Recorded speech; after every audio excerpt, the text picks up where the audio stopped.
Trance depth in hypnosis has fascinated psychologists, scientists, and hypnotists for centuries.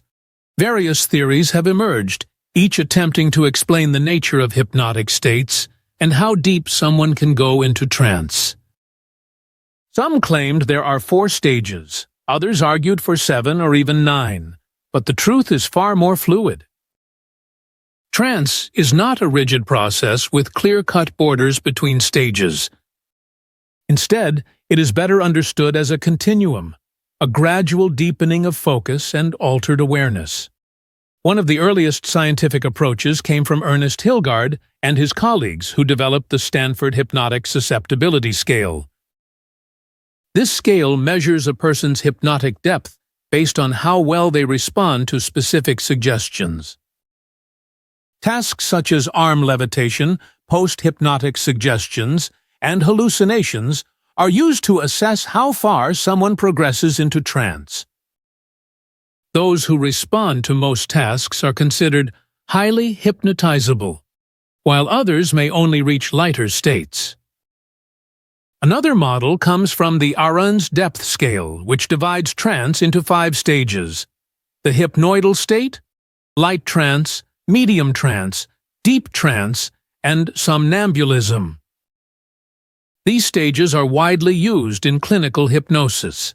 The hypnoidal state is the very beginning of trance, characterized by slight relaxation and drowsiness. A light trance deepens this relaxation, often allowing for simple suggestions, like feeling warmth or heaviness. A medium trance enhances suggestibility and can bring about phenomena like partial amnesia or a sensation of immobility.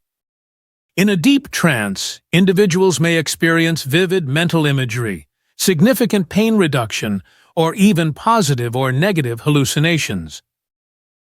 The somnambulistic state, the deepest form of trance, is where profound hypnotic phenomena occur, including full amnesia, sensory distortions, and deep emotional recall.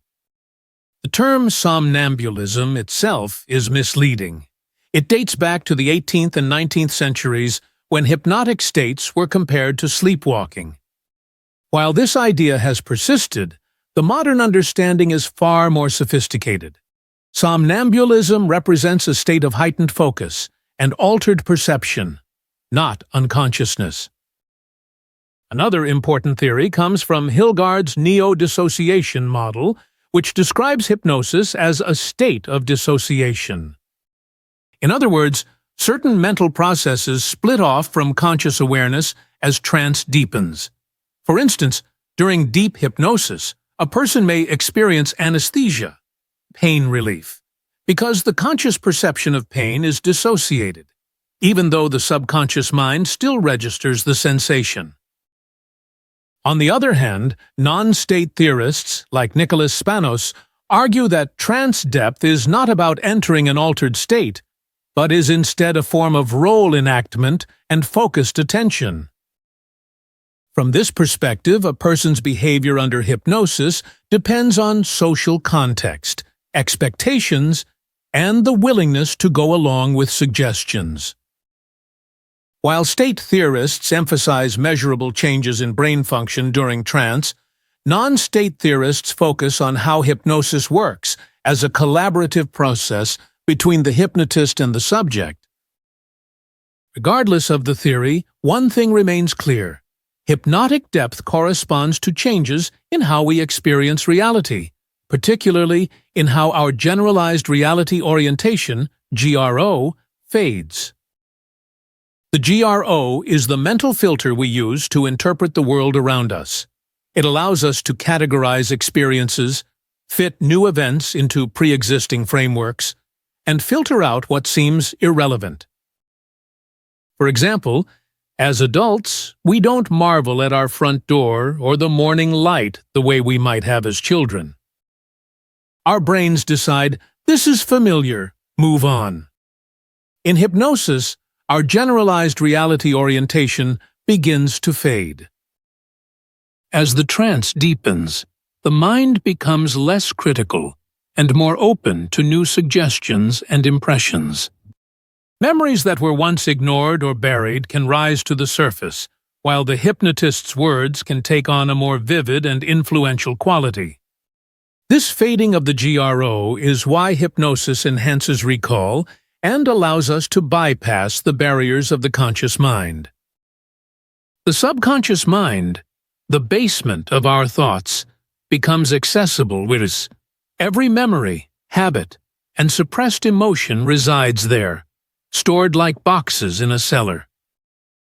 Some of what's there is useful, like long-forgotten skills or happy memories, while other areas are dusty corners we've avoided, buried fears, unprocessed emotions, or primitive impulses. Hypnosis is the flashlight we use to illuminate those spaces, bringing hidden material into awareness where it can be processed, reframed, and integrated. The deeper the trance, the greater the fading of critical faculties. At a light trance level, a person might simply feel relaxed or slightly detached, able to engage with simple suggestions. In a deeper trance, awareness of the outside world diminishes further, and the focus shifts inward. Vivid imagery can appear effortlessly, emotions feel intensified, and sensory perception becomes malleable. For instance, a person in deep hypnosis might experience time distortion.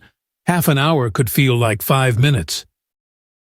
Interestingly, research using brain imaging techniques like fMRI has confirmed that hypnosis produces measurable changes in brain activity. Areas associated with focused attention and dissociation, such as the anterior cingulate cortex, show increased activity. Meanwhile, the brain's default mode network, which governs self-reflection and critical thought, becomes quieter as trance deepens. These findings align with the fading of the GRO and the shift toward subconscious processing. For many people, being in a hypnotic state comes with a peculiar mix of awareness and detachment.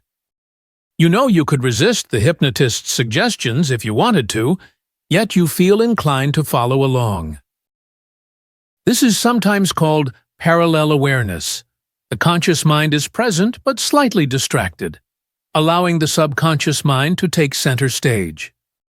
It is in this state that therapeutic suggestions can take hold, helping to reprogram habits, release emotional blockages, and create meaningful change. From the outside, someone in trance might appear perfectly normal, calm, relaxed, perhaps still, but internally, the experience is profound. As trance deepens, there is a narrowing of focus, a sense of timelessness, and an effortless flow of thoughts or imagery. Some describe it as feeling dreamlike or empty, waiting for the next instruction. But beneath that stillness, the subconscious mind is active, receptive, and capable of incredible transformation.